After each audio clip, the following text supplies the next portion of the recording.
Pembangunan sedang direncanakan, katanya untuk masa depan, tapi ada satu hal yang terlupakan, bagaimana dengan mereka yang tinggal di sana? Loh, kok nggak ada orang ya? Kayaknya tadi ada yang ngetok deh.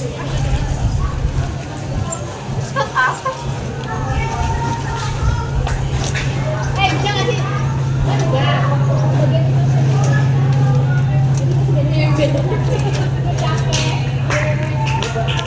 Pengosongan lahan. Siva, rumah kita mau digusur ya? Iya, ini suratnya. Kalian dapat surat ini juga? Iya, aku baru saja dapat.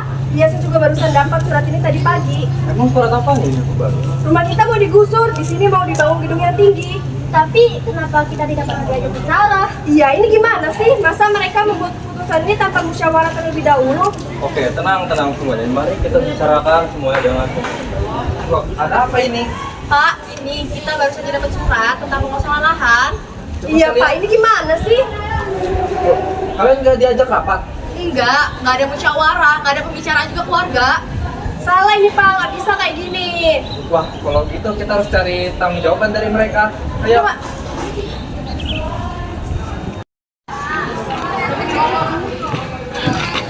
Komplek udah dihancurin. Berarti abis ini komplek kita dong, Pak.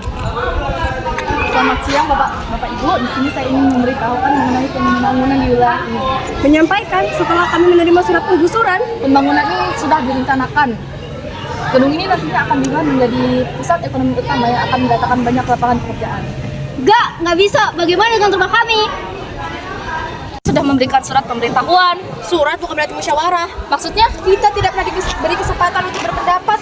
Surat sudah keluar, suara kita nggak didengar. Kalian ingin membangun gedung yang tinggi, tapi kalian tidak melihat rumah siapa yang ingin digusurkan. kalau memang pembangunan ini ditolak sejak awal, nggak mungkin pembangunan ini bisa berlangsung. Kami bukan menolak, kami hanya ingin didengarkan. Udah ya Bapak Ibu, jangan Benar, semua orang ini punya kepentingan masing-masing. Pemerintah ingin pembangunan berjalan, pengembang ingin proyek terlaksana, sementara warga ingin tempat tinggal dan kehidupan mereka terjamin. Baiklah, menurut kalian, kami harus gimana? Duduk bersama, dengarkan, jangan mengambil keputusan sendiri.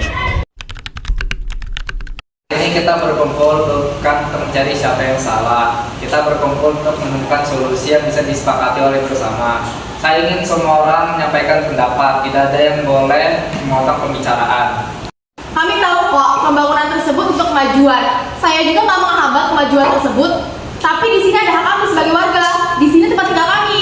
Rumah kami bukan bangunan. Di sana ada keluarga, pekerjaan, dan kehidupan yang sudah kami bangun selama bertahun-tahun. Kami hanya yang dilibatkan sejak awal. Semua kehidupan ini menyangkut kehidupan kami, tetapi suara kami juga harus dipertimbangkan. Menurut saya pembangunan itu bagus, tapi tolong pertimbangkan kerugian rakyat, warga sekitar. Baik, sekarang dari pihak pemerintah bagaimana? Kami mengakui bahwa proses sebelumnya memang kurang melibatkan rakyat. Kami juga terlalu fokus pada pembangunan dan juga kami kurang mendengarkan masyarakat. Dari pihak pembangunan, kami sebenarnya ingin mempercepat pembangunan, tapi kami tidak ingin membangun konflik pada kalian.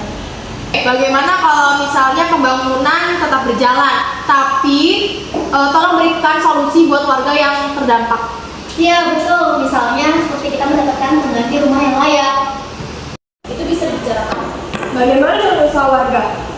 Gimana kalau sebagian di area gedung nanti akan disediakan tempat usaha bagi warga yang terdampak? Nah, itu baru adil. Jadi, bagaimana jika kita sepakati beberapa hal? Oke.